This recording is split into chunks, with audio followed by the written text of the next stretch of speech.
Assalamualaikum dan salam sejahtera. Kembali bersua dalam Buletin MBI edisi ke-12. Saya Akbar Ghazali. Saya Sarah Ismail.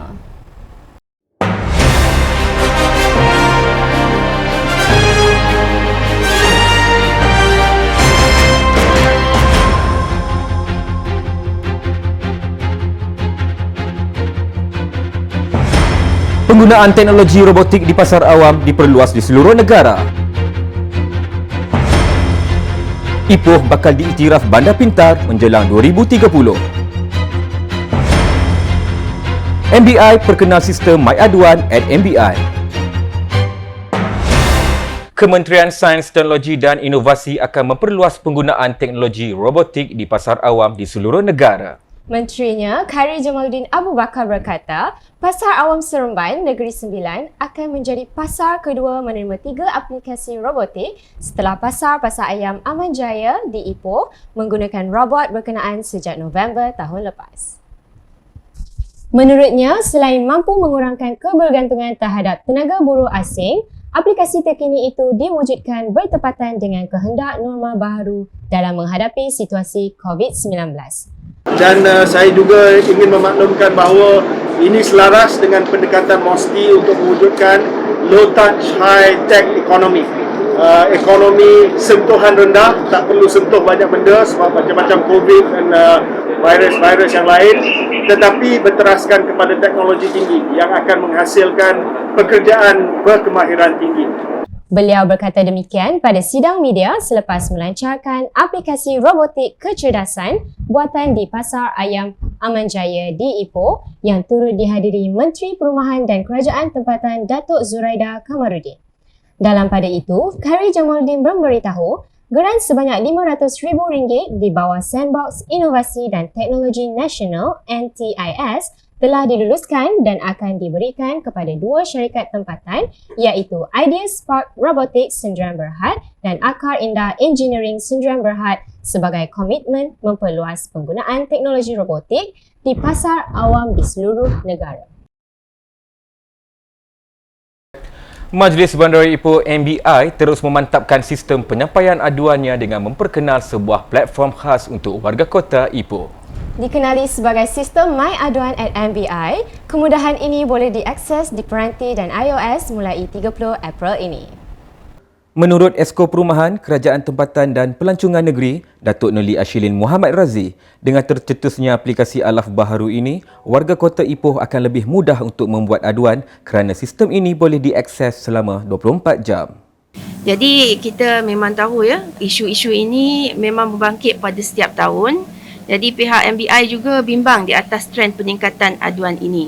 Walau bagaimanapun, sebagai pihak berkuasa tempatan adalah menjadi tanggungjawab MBI untuk memastikan isu dan permasalahan ini dapat ditangani dengan kadar yang segera. Beliau berkata demikian selepas melancarkan aplikasi itu bersama Datuk Bandar Ipoh, Datuk Rumaizi Baharin di MBI. Menerusi aplikasi berkenaan, pihak MBI turut menyertakan informasi dan tata cara lengkap cara penggunaannya demi membantu dan memudahkan seluruh warga kota Ipoh menyalurkan aduan. Bandaraya Ipoh bakal menjadi bandar pintar atau smart city yang keempat di negara ini selepas Kuala Lumpur, Putrajaya dan Petaling Jaya menjelang 2030. Ke arah itu, Menteri Besar Perak Datuk Saharani Mohamad berkata, satu pelan tindakan bandar pintar dihasilkan menerusi kerjasama strategik antara Majlis Bandaraya Ipoh dan Pelan Malaysia serta beberapa agensi lain. Dengan mengetengahkan konsep berbeza iaitu manusia, infrastruktur dan alam sekitar, ia mampu memberi dimensi segar kepada hala tuju pembangunan selain penanda aras baharu kepada pembangunan bandar-bandar lain di negeri ini. It is a lot of things lah kita kena membangunkannya untuk membolehkan nanti di bandaraya pintar ini orang dapat berhubung, dapat hidup dengan menggunakan teknologi, aplikasi teknologi. Dan saya percaya kita semua tahu bahawa aplikasi digital ini setiap saat bertambah. Kita nak tunggu the latest one tak ada. Setiap saat dia akan bertambah dan kita kena alert kepada perubahan itu sebab dia akan membantu untuk memajukan atau menjayakan konsep bandaraya pintar ini. Dokumen Pelan Tindakan Bandar Pintar Ipoh menyasarkan kepada 7 domain iaitu kehidupan pintar, persekitaran pintar, tadbir urus pintar, warga pintar, infrastruktur digital pintar, ekonomi pintar dan mobiliti pintar sebagai penyelesaian kepada 24 cabaran perbandaran dan potensi yang telah dikenal pasti di Bandaraya Ipoh. Beliau berkata demikian dalam sidang media selepas merasmikan Majlis Pelancaran Pelan Tindakan Bandar Pintar Ipoh yang turut dihadiri Datuk Bandar Ipoh, Datuk Rumaizi Baharin. Terdahulu, Datuk Sarani menyaksikan pemeteraian Memorandum Persefahaman MOU yang ditandatangani Datuk Rumaizi bersama Universiti Sultan Azlan Shah bagi kajian Ipoh Bandaraya Bestari Sejahtera. MOU bersama Tenaga Nasional Berhad untuk pemasangan bumbung panel solar di Pusat Transformasi Bandar UTC Perak dan MOU bersama Sunway untuk cadangan menaik taraf sebahagian kawasan Tambun. Dalam perkembangan lain, kumpulan Sunway Group sedia melabur RM2 bilion untuk membangunkan sebahagian kawasan Tambun dalam tempoh 7 tahun akan datang. Ia juga sebagai salah satu usaha bagi menjayakan pelan tindakan Bandar Pintar Ipoh. Pengurusi dan pengasasnya Tan Sri Dr. Jeffrey Chia berkata, pelaburan itu akan melibatkan pembangunan projek antaranya pembinaan hospital, universiti, pusat membeli belah dan pembangunan teknologi 5G bagi menarik orang ramai berkunjung ke bandaraya ini. We are going to spend over the next 7 years another 2 billion. In terms of we are under construction now is Sunway Medical Center, and next to it will be Sunway University College campus, and next to it will be shopping mall that we hope to attract with a theme park a lot of visitor passing through the highway. Beliau ditemui selepas Majlis Pelancaran Pelan Tindakan Bandar Pintar Ipoh yang disempurnakan perasmiannya Menteri Besar Datuk Sarani Mohamad di Ipoh. Tambah beliau, pihaknya sedang memfokuskan cara terbaik bagi menarik pengunjung datang ke Ipoh khususnya sekitar Tambun untuk menikmati makanan, hospitality dan menjadikan pusat sehenti yang mampu dikunjungi semua lapisan masyarakat. Majlis Bandaraya Ipoh MBI sedang menyediakan satu pelan tindakan dan penjenamaan pelancongan Greater Ipoh yang meliputi 4 kawasan pihak berkuasa tempatan PBT di negeri ini.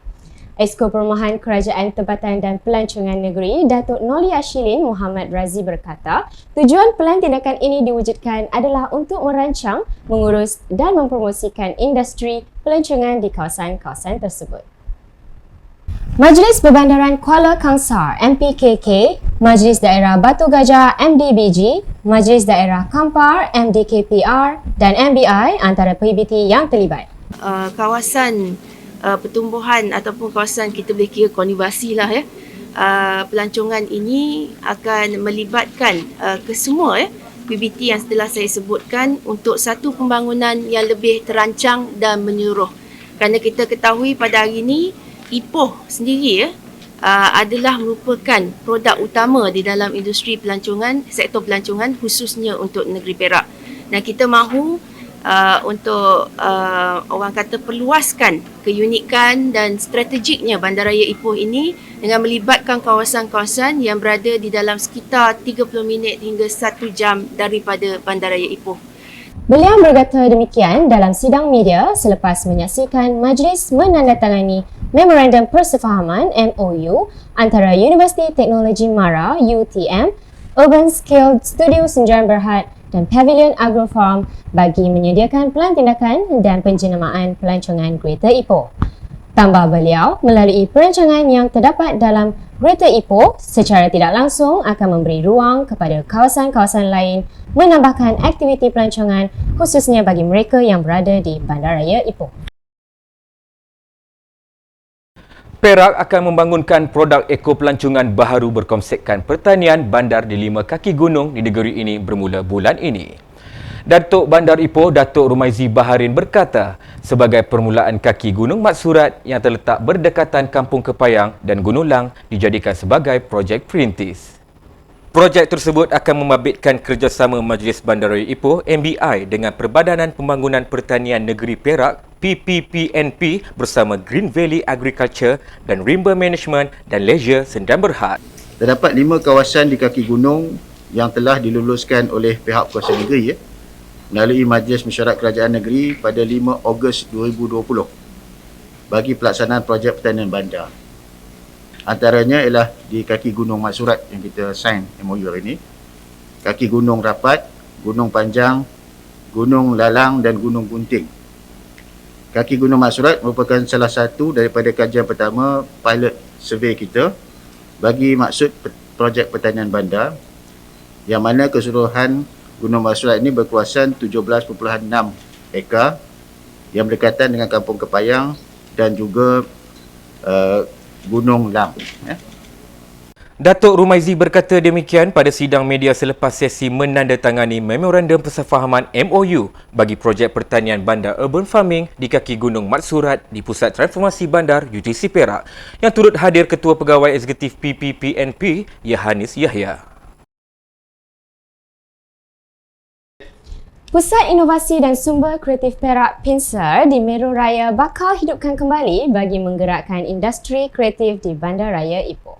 Datuk Bandar Ipoh, Datuk Rumaizi Baharin berkata, usaha membangunkan semula Pincer adalah selaras dengan kehendak semasa di era teknologi media selain memberi peluang kepada penggiat seni tanah air.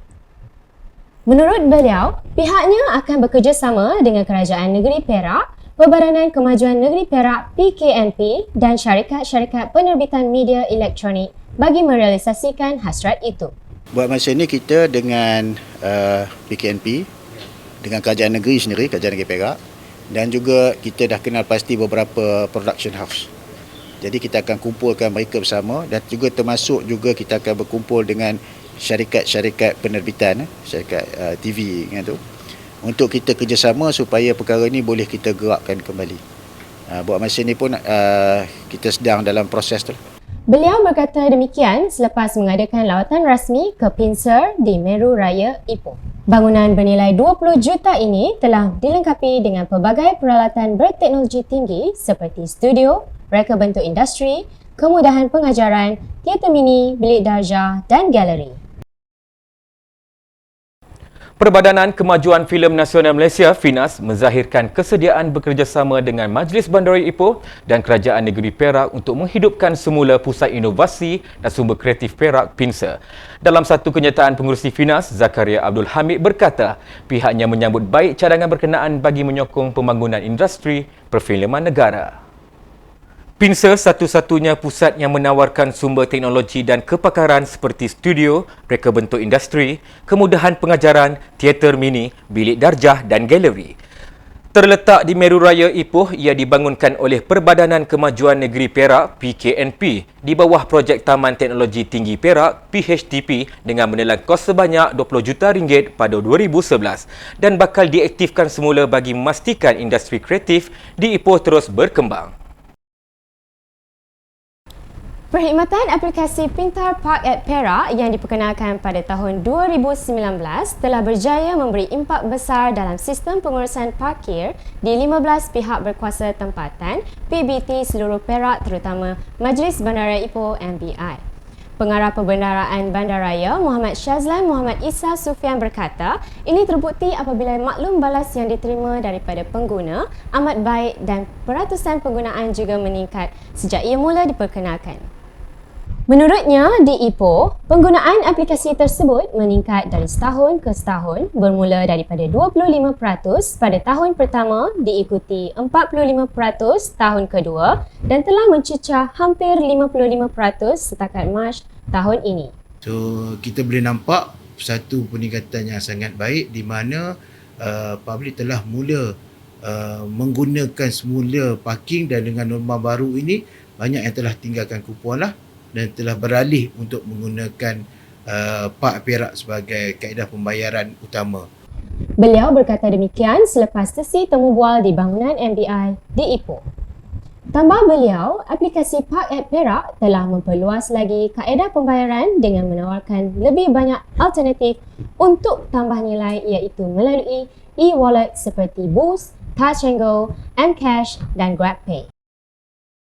Seramai 100 orang peserta yang terdiri daripada anak-anak muda termasuk pengkarya, penulis lagu dan pengendalian laman sosial ambil bahagian dalam bengkel Hak Cipta dan bikin video muzik yang diadakan baru-baru ini. Bengkel yang berlangsung selama 2 hari itu dianjurkan oleh Majlis Bandaraya Ipoh MBI dengan kerjasama Luncai Emas Sedan Berhad dan Perbadanan Kemajuan Filem Nasional FINAS. Menerusi program berkenaan, peserta diberi pendedahan berkenaan isu hak cipta dan cara penghasilan video muzik yang terbaik. Antara moderator terkenal yang terlibat menjayakan bengkel itu ialah Datuk Juri Latif, Syam Amir, Kion Omar dan Jennifer Johari. Menurut penyanyi dan komposer terkenal tanah air, Datuk M. Nasir, penganjuran program Sumpama itu mampu mencetus perkongsian dan inspirasi selain memberi peluang untuk mereka berjaya dengan berkarya dalam industri seni yang sangat luas. Pertama dia kena betul-betul suka. Kemudian dia kena banyak buat research, kena belajar tentang technical aspect of dia punya kerja tu.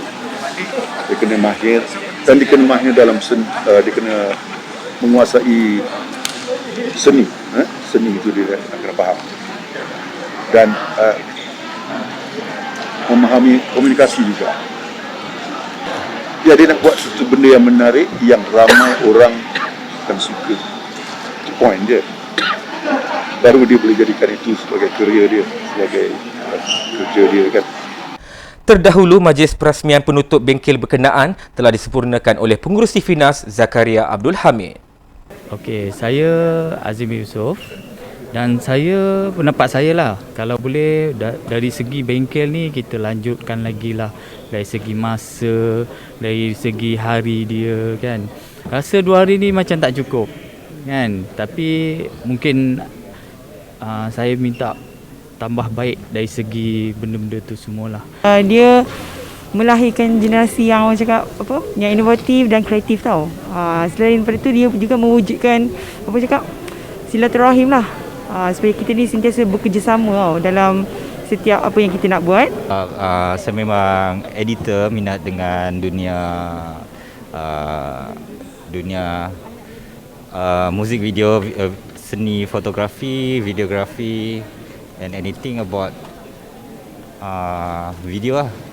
So kau puas hati setakat ni belajar? Yes, sangat puas hati. Sometimes ada benda yang kita tak tahu tu tentang yang lagu, copyright apa semua tu. Dah ada ilmu sikit-sikit. Bengkel muzik ni apa yang saya dapat ialah saya dapat congkil bakat saya dari segi lakonan, dari segi cara untuk buat muzik. So saya dapat lebih tahu mendalam tentang cara dia edit video, cara dia menyampaikan sesuatu dalam bidang muzik dan karya seni. Majlis Bandaraya Ipoh MBI dalam perancangan untuk membina sebuah pusat pelupusan buangan barangan elektrik dan elektronik e-waste di bandar ini sejajar dengan penerapan agenda Perak Bumi Lestari.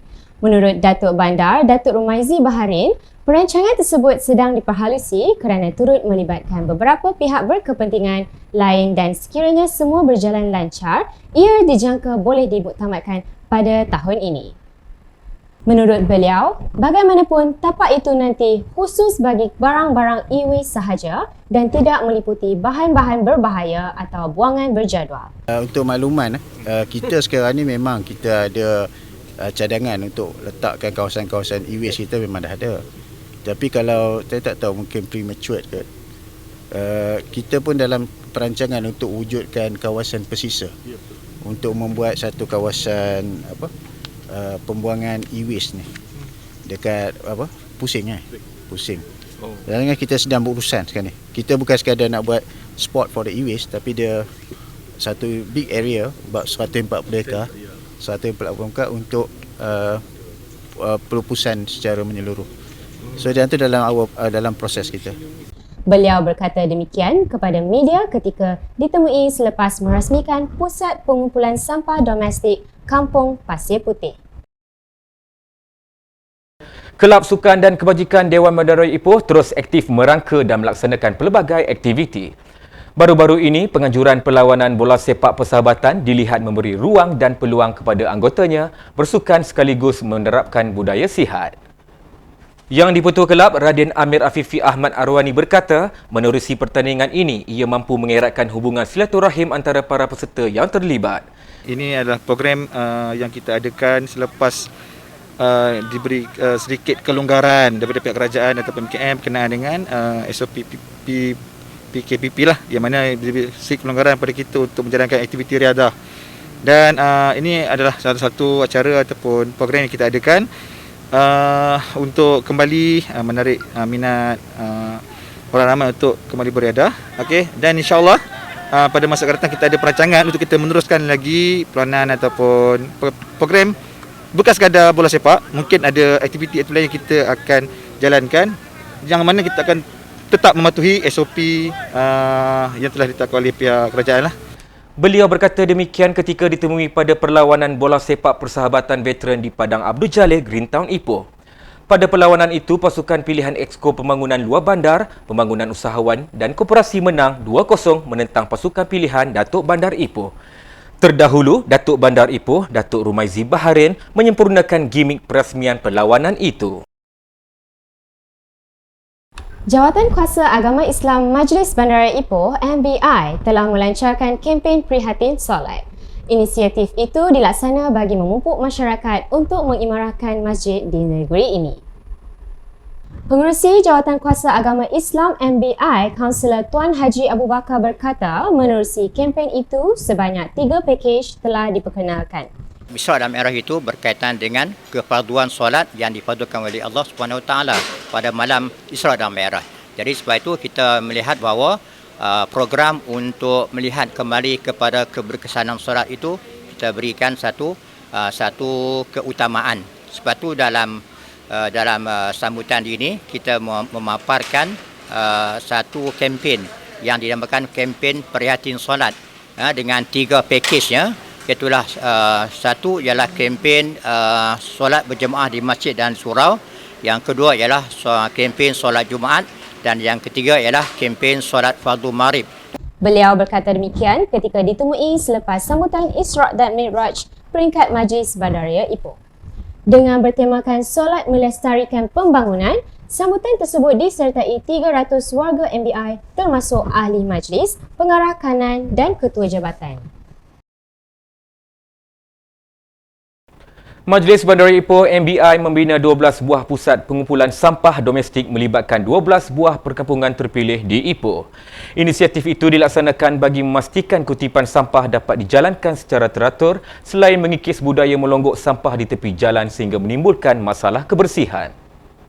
Datuk Bandar Ipoh, Datuk Rumaizi Baharin berkata, lebih RM200,000 pertukaran disalurkan bagi projek berkenaan. 12 ni yang pertamanya yang ini, kita buat 1/4 ni. Saya jangkakan kalau dalam tempoh 1 bulan setengah kita boleh siap untuk 12. Hopefully sebelum raya ni kita boleh buat 12 kawasan tu siap. Lepas tu kita akan fikirkan mungkin ada kawasan baru satu atau dua lagi. Beliau berkata demikian kepada media ketika ditemui selepas merasmikan pusat pengumpulan sampah domestik Kampung Pasir Putih. Dalam pada itu, Datuk Rumaizi berkata, warga Bandaraya Ipoh perlu memainkan peranan dalam soal kebersihan yang merupakan tanggungjawab bersama kerana imej sesebuah kawasan yang bersih adalah terletak pada penduduk setempat dan ia tidak akan tercapai sekiranya penduduk tiada perasaan tanggungjawab. Baru-baru ini, Taman Rekreasi Gunung Lang diserikan dengan keindahan pokok bunga Cat Claws apabila tumbuhan itu berbunga. Menariknya, kali terakhir pokok ini mengeluarkan bunga yang lebat ialah pada tahun 2014. Menurut pengarah lanskap Majlis Bandaraya Ipoh MBI, Mior Abdullah Zaidi Mior Razali, pokok yang ditanam sejak 2003 itu merupakan pokok menjalar yang lazimnya mengeluarkan bunga sekitar bulan Mac dan April. Pokok bunga yang berasal dari Amerika Selatan berwarna kuning ini akan bertahan lama sekiranya cuaca berterusan panas dan bunga akan mula berguguran sekiranya hujan lebat. Jadi pokok ni sebenarnya agak unik. Dianya akan berbunga secara keseluruhan. Dan untuk makluman warga kota, pokok ini orang kata telah memenuhi struktur yang kita buat dalam bentuk pergola dan sebagainya, supaya bila ia berbunga, dianya akan menutupi keseluruhan bentuk pergola yang sedia ada. Beliau berkata demikian ketika ditemui selepas meninjau Taman Rekreasi Gunung Lang di Ipoh. Taman Rekreasi Gunung Lang dibuka setiap hari dari jam 8 pagi hingga 7 petang. Tambang bot dikenakan adalah RM3 untuk dewasa dan RM1.50 bagi kanak-kanak, manakala waktu bot beroperasi 8.30 pagi hingga 6 petang. Sekian Buletin MBI. Assalamualaikum dan salam sejahtera.